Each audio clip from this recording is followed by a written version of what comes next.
We're in Assen for the legendary Dutch TT to bring you one of the biggest and most important events on the Netherlands sporting calendar.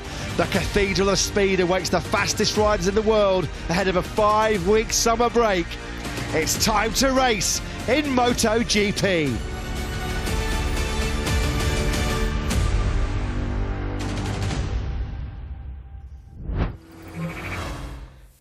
Coming up next then in MotoGP.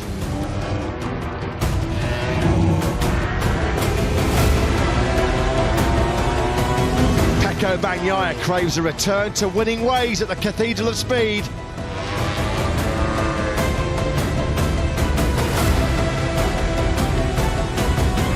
Fabio Quartararo chases back-to-back wins in Assen, starting second. Two Ducati start from the front row with Jorge Martin firing away from third. Aleix Espargaro pick up the last 25 points before the 5-week summer break. He starts from fifth.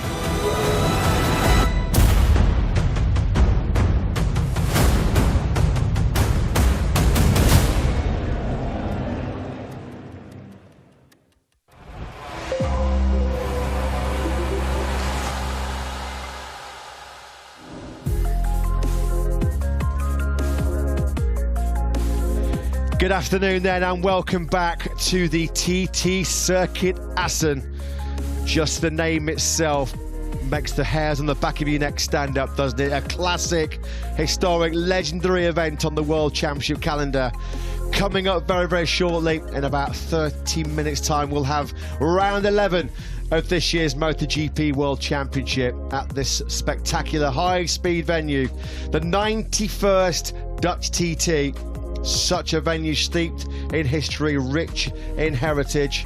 The start-finish line at this Assen circuit has been relatively unchanged in location since the first ever Dutch TT took place here all the way back in 1925. There's been various modifications to the layout in the previous years, but it still has remained some of its great character, some of its one-off and unique charm. And now we are set for the MotoGP battle over 26 laps here. The fans already have been treated to two great shows in Moto3 and Moto2. No spoilers here, as myself, Matt Burt, Lewis Sudderby in the commentary box, Simon Crafar down in pit lane, get set to bring you what promises to be a real hard-to-call, unpredictable Dutch TT, with world champion Fabio Quartararo starting second on the Monster Energy Yamaha machine. Can he make it back-to-back wins here in Assen, and can he become Yamaha's first triple race winner, going for 3 race wins in a row since Jorge Lorenzo did it on an M1 back in 2015. He starts second behind record breaker Pecco Bagnaia. He's made plenty of history in his MotoGP career, which is only a few seasons old, but Fabio Quartararo looking to make more this afternoon. Plenty of fans follow him from all over Europe. Of course, he had many French fans following him to Barcelona. There were plenty, of course, in the Sachsenring. He is a genuine MotoGP megastar these days, Fabio Quartararo. My French at high school wasn't good enough to translate what was written there, but I'm sure many of you watching at home could understand what was said there. What is clear is that Pecco Bagnaia has to win. If his faint World Championship hopes are likely to stay alive after this Grand Prix, he cannot afford to lose any more points to Fabio Quartararo. At the halfway stage of this 2022 season, he trails the reigning champion by 91 points after another costly error at the Sachsenring last weekend. His third DNF in 4 races. He cannot afford another here this afternoon. It's been Super Saturdays aplenty for Bagnaia. It's been Sundays that have been his trouble day in recent races. 3 DNFs in the last 4. He does go though from his 4th pole position in 6 Grand Prix. Are his title hopes though already over after that costly early crash in the Sachsenring 7 days ago? The man closest to Fabio Quartararo as we move into the second half of this year's World Championship We can no longer say he's the surprise package of 2022, can we? Aleix Espargaro, who brings in one of his twins, his son there, Max, into the factory at Aprilia Garage, 34 points behind Fabio Quartararo, coming into this 11th round of the championship. He was on pole here back in 2014. A little blip on his copybook with a crash at turn 3 in FP3, but Aleix Espargaro trying to continue an excellent recent run. Those 4 successive third places between Portimao and Mugello, and followed up by top 5s most recently in Barcelona from pole, and 4th last weekend out in Germany. Jorge Martin here on our screens, back on the front row of the grid for the first time since he was on pole position in Austin all the way back in April. He's been known as a bit of a qualifying specialist in recent years, but not in recent Grand Prix, at least, for Jorge Martin, who went under the surgeon's knife after the Catalan Grand Prix. Still does have a bit of pain in his right hand. He's battling with this man, Enea Bastianini, for a potential factory ride with the Ducati Lenovo team next season. But we heard from Paolo Ciabatti this morning that Jorge Martin, and that hand injury that he had operated on a couple of weeks ago, there is an infection in his hand, so he is undergoing treatment ahead of this Grand Prix. So Jorge Martin likely to have to ride through the pain barrier here this afternoon. If you like seeing an Enea Bastianini in Gresini Ducati colours, make the most of it, because he'll be on to pastures new next year. A big announcement this morning, as we expected. Alex Marquez and Fabio Di Giannantonio will make up the Italian squad next season. It's been a tough weekend so far for the Beast at his beloved Assen, the 24 Italian. A crash in the rain conditions at the first corner on Friday morning. A big crash at turn 7 in FP3 yesterday. A mechanical then right at the start of Q1. Anything that could have gone wrong so far this weekend for Enea Bastianini pretty much has gone wrong. It's his 150th Grand Prix start here today in the Netherlands. Few riders have a better record around here than Maverick Vinales, although he nearly came to grief, as you can see here in qualifying yesterday, right at the end of qualifying 2. And Jack Miller, who'd just been recovering from a crash at Strubben, had no foot peg, which is why he was struggling and going very slowly on the outside of the racetrack. Very quick to apologise to Maverick Vinales after that. Vinales quickly accepted the apology. He had no problems in the end with what happened. No damage done in the end, but Jack Miller will have to serve for the second consecutive Sunday a long lap penalty in the Grand Prix here this afternoon. Miller goes from the back of the second row in 6th, but he will have to serve a long lap penalty early in the Grand Prix. He starts 5 places ahead of Maverick Vinales, who is a bit of a master around Assen, but he's got an awful long way to go if he's going to come through to the podium from P11. Well, last weekend we saw Jack Miller swap one of his gloves for a t-shirt. This time around, yeah, he'll definitely swap a beer for a glove. Yeah, if there's anything that's going to grab Jack Miller's attention, it will be a pint of the amber nectar, as he loves it. Great scenes there in the crowd. The fans can see themselves on the big screens. Jack Miller, what a star, stopping on the cool-down lap off circuit in the Sachsenring to give a fan one of his gloves. Of course, who could ever forget the Dutch TT in 2016 when Jack Miller took his one and only victory on the Elfmark Vides Racing Honda, the first independent team winner in MotoGP that year in a decade, since Tony Elias won in a rather memorable Estoril Grand Prix back in 2006. Now then, this man Luca Marini last weekend felt like he had podium pace in Germany had he not started from the 3rd row. Well, bad news, I'm afraid, for Marini fans, because he's even further down on the grid. 5th row today for the Muni VR46 ride. That 5th place 7 days ago in Germany was his best race in a full dry MotoGP race. But Luca Marini finds himself down in 13th on the grid. Well, do you believe in fate? Do you believe in sequences? If you do, you could have high hopes for Johann Zarco here today. He arrives here on the back of a sequence of results that reads 5th earlier in the season at Le Mans, 4th following that in Mugello, 3rd in Barcelona, and 2nd at the Sachsenring. If that sequence continues, then Johann Zarco will be doing a backflip of celebration. Not quite the same as the dancing we're seeing in the grandstands there, but a few beers have certainly contributed to the dance moves we can see there in the grandstands. Johann Zarco has a lot of work to do himself. He comes from 7th on the grid later on today. Here's the rider in the news, Alex Marquez, signed up for 2023 with the Gresini Racing team. His more immediate problem today is how he's going to come through from 21st on the grid. Great move that by the younger Marquez sibling. He hasn't really, has he, bar a handful of races, been able to show his true potential on the LCR Honda. The former Moto3 and Moto2 world champion What can he do on a factory-supported year-old GP22? Well, he knows that the GP22 is a fine fettled machine. It's taken Pekka Bagnaia to 4 poles in the last 6 Grand Prix. This man likely to be on his way to LTR Honda as a replacement for Alex Marquez. Lots of rumours here in Germany last weekend and in Assen this weekend that Alex Rins has already signed a deal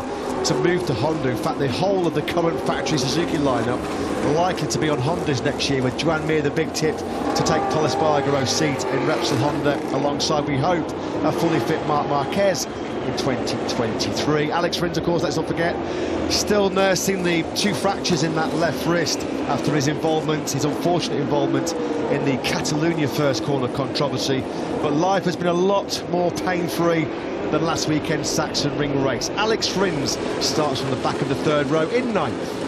Enea Bastianini on our screens. He starts on the 6th row, 16th on the grid for Enea Bastianini. Matt's already told you about the problems he's had this weekend. It's the 4th consecutive Grand Prix now that Enea Bastianini has been out-qualified by his younger and inexperienced teammate Fabio Di Giannantonio. Di Giannantonio just ahead of him in 15th position. Bastianini's made mistakes this season when he has had to come through from a poor grid position. We saw him crash whilst trying to fight through from 18th on the grid in Portimao. He then had to start 10th in Mugello, crashed trying to overtake there, and then 14th on the grid in Barcelona, and he crashed out at turn 5. So we have seen mistakes from Bastianini when he's been on the comeback trail. He needs to avoid a repeat here today. Well, thankfully, despite some early weekend forecasts of potential rain for this 26-lap Dutch TT, it looks like we'll get a full dry race, and that means Michelin's slick tyres. We heard from Michelin Motorsport manager Piero Paramasso talking to Simon on the grid, or down in pit lane this morning in the warm-up session. It looks like a straight choice between the soft rear tyre and the hard rear tyre. Everybody kind of dismissing the medium. There was a bit of a split this morning. At one stage I counted 10 riders that were out on the soft, 14 on the hard rear tyre. You can see there, if you want to identify, the white banded tyre is the soft option, and it's pretty distinctive to see which riders are out on the hard rear tyre, because the yellow banded option in the allocation. Shoulder cam then in the hands of our pole man Pecco Bagnaia.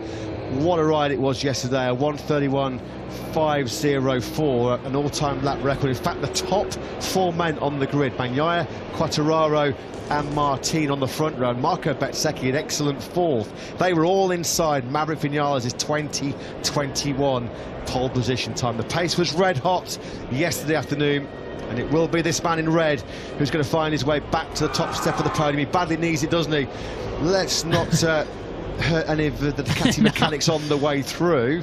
Now, that was a bit of a scare for one of the Ducati Lenovo crew, as Pecco Bagnaia finally then negotiates his way through the pretty ram-packed grid to pole position. Well, let's get some early thoughts then ahead of this Dutch TT. Fabio Quartararo starts 2nd on the grid. Simon's down on the grid. I believe you're with Lynn Jarvis. I am, and we don't always get to hear the thoughts of Lynn.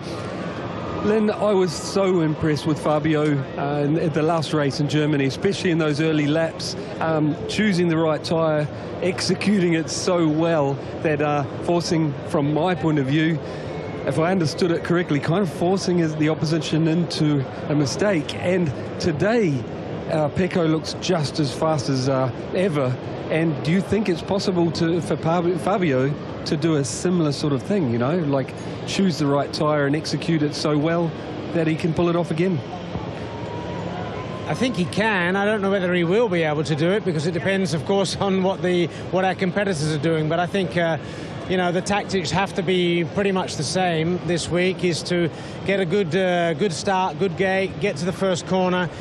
Once Fabio gets in front, then it'll be hard to catch him and stay with him. I think Alish also worries me today, and also you know, Pecco. So I think there's three good guys. Maybe Maverick's a dark horse as well here. Let's not underestimate him. He's a bit further back, but he's very, very good. But we have a good race pace here. I think we're comfortable, confident, and I think Fabio's in the best riding, shall we say, level of his career, and he's on a roll. Thank you for your thoughts, Lynn. You're welcome.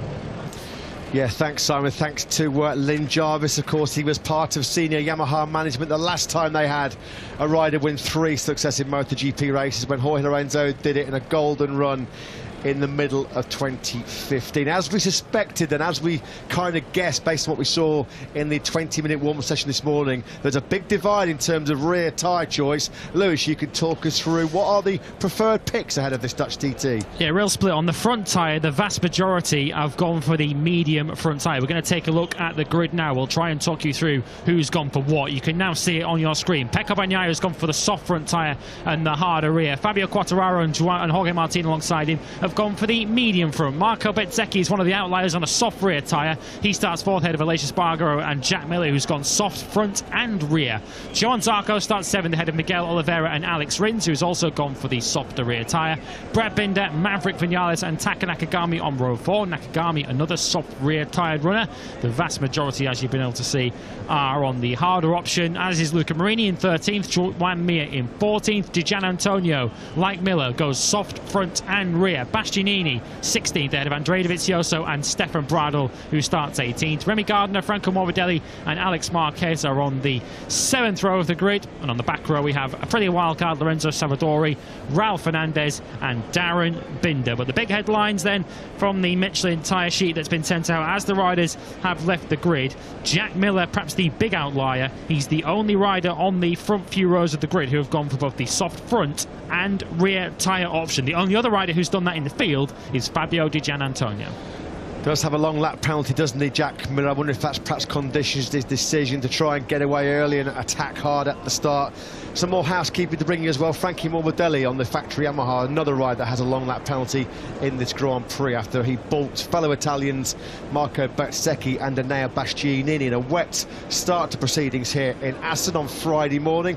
There we just saw then Johan Zarco, face full of focus and concentration. He's never had 3 podiums in a row in MotoGP. It's not happened since the mid-2016 when he was running away to a second Moto2 World Championship. The 31-year-old Frenchman, he had a real big crash yesterday morning as well, coming through turn 7 in FP3. Now, and this is a very special moment, and quite rightly so. I'm delighted to show you all at home. This is John Norder, Yamaha factory racing truck driver, who before this Dutch TT, this is a special presentation being made by Dornacia Carmelo Espeleta. He organised a 54 truck convoy that came in from Emmen to Assen for the Happy Smile Foundation, allowing families with a sick child or a child with a disability to experience a VIP day.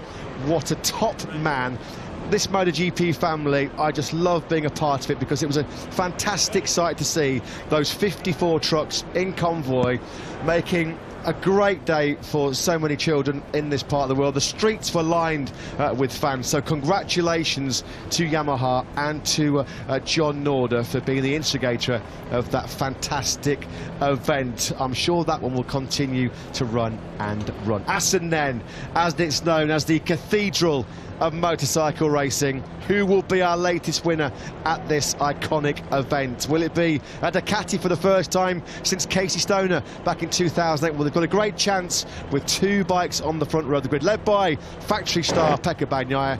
Simon is with Davide Tardozzi, the team boss. I am, Davide. I'm really looking forward to your thoughts. Pecco again, super fast, and I'm sure he'll really want this one to go differently than Germany, determined to win. What are your thoughts, feelings going into this race?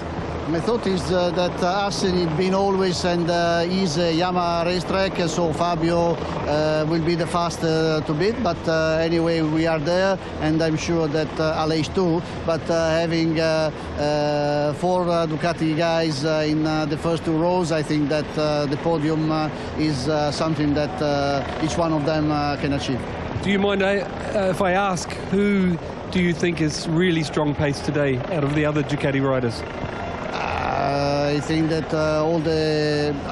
that one of the surprise will be Bezzecchi. Bezzecchi as a rookie, but I think that Bezzecchi can do a fantastic race.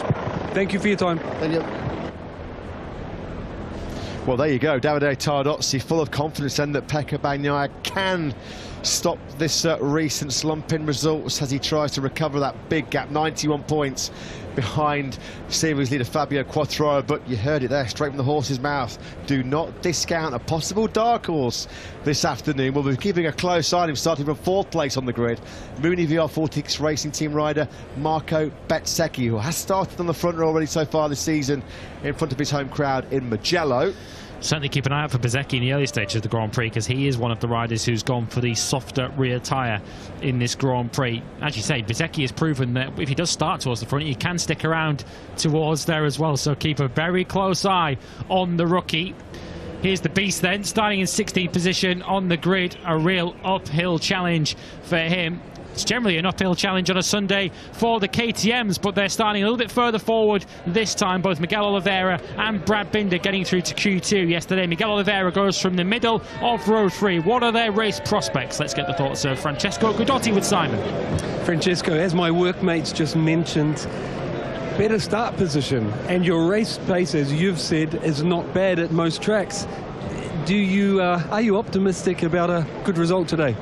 I am, for sure, especially after the FP4 and after go through the Q2. There was a few races that we missed, and we always anyway had a good race pace, but starting from the back was always difficult. Now we have the chance, a good chance to start very close to the leading group, and we hope to really enjoy the race. Great stuff, and good luck. Thank you.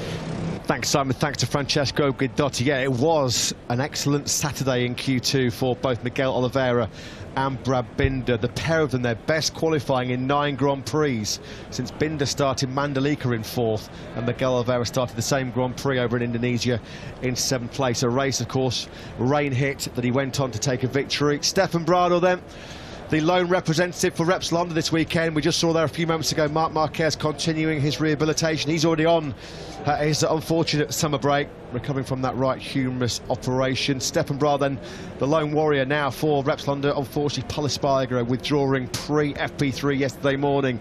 Severe damage to his left rib cage, making it impossible almost to breathe even and communicate with his team. So he withdrew yesterday morning. Let's not forget, it's a pretty awful time to be a fan of the Japanese superpower. Last weekend, the Sachsenring, the first time in 40 years that Honda didn't register a point. And Frankie Morbidelli there we just saw, he's going to start 20th on the second of the factory Yamahas.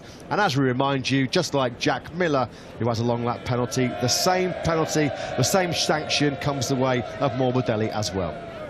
Here's Remy Gardner, who's starting 19th position on the grid. Feels he's closing the gap in terms of time to his fellow KTM riders. Felt there was a little bit more in the tank in qualifying. He said there was a potential to qualify as high as 13th on the grid if he'd nailed the lap in Quali 1 yesterday, although both qualifying sessions yesterday were disrupted by some yellow flags. We generally see plenty of orange when we race in the Netherlands. Of course, those were wearing KTM shirts, of course, so we'll keep a close eye on what the KTMs can do. From further back, of course, the 2 rookies, Remy Gardner and Ralph Hernandez, starting outside the front 6 rows of the grid. Here is the talk of MotoGP this morning, Alex Marquez. A place secured on the 2023 grid with Gresini Ducati, but he's certainly got a big uphill struggle on his hands today, starting from the back of row 7.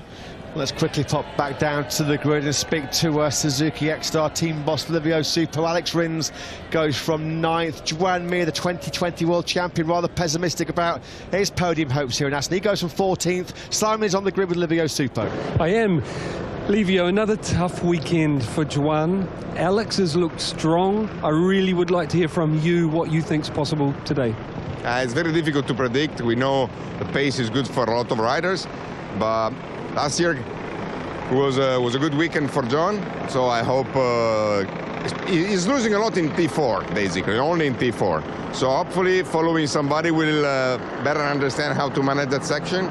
And sure, he doesn't start from very close, but he can do a good job. And Alex's position is a little bit better. Let's hope also his wrist doesn't cause any problem during the race, but let's at least hope to finish with a reasonable result before the stop. Thank you, Livio. Thanks, Livio Supo. There's a small pocket of Pekka Bagnaia fans in the pack to the rafters grandstands. We said it was a sellout here at the Dutch TT. I'm told from some of our colleagues in the media centre, a crowd of 104,000 fans have packed into this famous venue here today. They've not been disappointed by Moto 3, certainly not disappointed by Moto 2, and still the main event coming up in just over 10 minutes time as we look at Maverick Vinales. Tension written all over the face of the Spanish rider. He's had great race pace all weekend as the Aprilia man, but given himself a big mountain to climb, coming from the middle of the fourth row in 11th. There was the dark horses we're terming in based on what we've heard so far on the grid. Marco Bezzecchi, who starts from the front of row 2, 4th position on the grid. He's already proven that he can run with the leaders this season, finish inside that top 10 finishes in Argentina, at Jerez and at Mugello as well. Can he add a 4th here this afternoon? Let's quickly then pop back down to Simon Crafar before the traditional grid ceremony gets underway, and hear from Aprilia boss Massimo Rivola. Massimo, again, the Aprilias look super strong. Well, Aleix looks on everybody's paperwork like a podium. What do you think about Maverick and Aleix? I'm touching wood so far. Yesterday, I think we didn't deliver the real pace we had in the single lap in qualifying. Maybe yellow flags didn't help much, but we didn't deliver the right performance. Aleix is quite fast. Having a good start will be the key for sure. But if he can, after a few laps, be, let's say, on keeping the position or a bit better, I think he can fight for the podium. Yes. Maverick is quite in a difficult position there in the middle. It's not easy, but he also showed a nice pace this morning with our tires. So let's see, but it's going to be interesting. I think weather conditions should be stable like that. Maybe we see a good show. Thank you. Pleasure.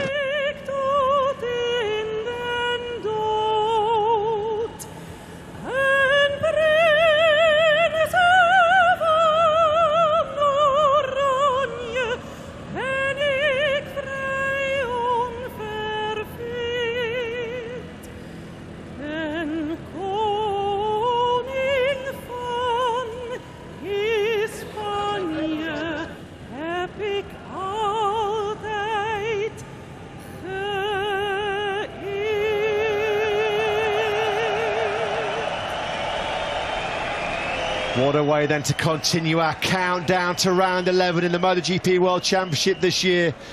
The Netherlands national anthem ringing out around Assen, this famous venue set to stage the 91st Dutch TT. It's all about now calming the nerves, keeping the focus, keeping the concentration. This man of late has been fantastic at launching that factory Yamaha off the line. He feels like it may well not be as easy, not a simple task to destroy the field like he did in Barcelona and in Germany last time out, but you do know if Fabio Quartararo can find clear track very early on, that spells big danger for the likes of Pekka Bagnaia, the poleman, and this man Jorge Martin on the Pramac Ducati. This is a big race for him as well, trying to convince Ducati that he's their man to join that factory team, the seat alongside Pekka Bagnaia next season.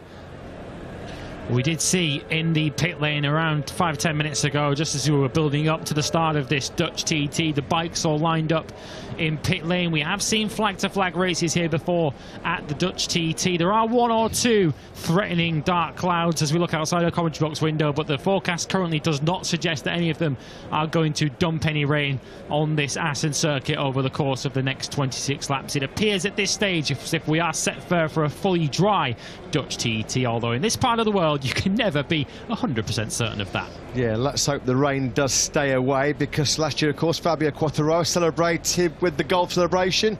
Will he be swinging in the rain as well as singing in the rain? Let's hope not. We're banking on a full dry MotoGP race. You can see there in the background a very pensive-looking factory Yamaha team boss, Lynn Jarvis. They've got the superstar in MotoGP right now on their books and into 2023 and 2024. This is the famous floating grandstand in the final corner, the timber chicane. No better sight is there in Grand Prix racing than that, as Pecco Bagnaia then gets himself in the zone, takes on some liquid as we get to nearly 5 minutes away from lights out here in the Netherlands. Who is going to have the perfect pre-summer break boost here? What can Alex Rins do on the factory Suzuki, coming from 9th place? He's always got good race pace. He led the Grand Prix a couple of years ago, didn't he, when he crashed early on up at turn number 9. But here's the man who they are all trying to beat, the 23-year-old Frenchman, Fabio Quartararo. Last time out in Germany, just 7 days ago, he made it. MotoGP win number 11. That's why he's 34 points clear then of the man we just saw there on screens, factory Aprilia rider Aleix Espargaro, who's not had a podium in the last 2 Grand Prix since Mugello. Jorge Martin then on the Prima Pramac Ducati. He starts on that front row of the grid, looking for his first podium since Barcelona, when he was the grateful recipient of the big mistake late on by Aleix Espargaro. 5 minutes then to race start here as the BMW safety car peels away. You can almost feel the tension building in the air here as we get set for this 26-lap race here in Assen. The grid then starts to clear. The 104,000 fans here, they've waited 3 years for this, since 2019. Of course, we didn't have a full crowd by any means here last year, and sadly for the first time since the Grand Prix World Championship began, we didn't come here in 2020. So the capacity crowd at one of the most popular venues in the world. There are a few better places to spend a Sunday afternoon watching the best riders in the world ply their trade. The final weekend of June, as always, a traditional stop-off here in the Netherlands for the Dutch TT, who will be the master at the Cathedral in 26 laps time. So the helicopter shot looks down then on the grid as we get set for the battle for the latest 25 points in this World Championship. It's a first front row start in 7 since he was on pole at the Circuit of the Americas in Austin, Texas for Jorge Martin. He's on that medium front, hard rear tyre combination for Michelin, trying to make it 2 podiums in the last 3 Grand Prix. The reigning world champion, the current king in MotoGP, the series leader by 34 points, Fabio Quartararo, going for a 3rd consecutive victory in 2022. But can Pecco Bagnaia on the factory Ducati? Ducati winless here in the Dutch TT in 14 years since Aussie legend Casey Stoner prevailed in 2008. A 10th career pole, a 4th in the last 6 races for Pecco Bagnaia. Is there Dutch delight for Ducati?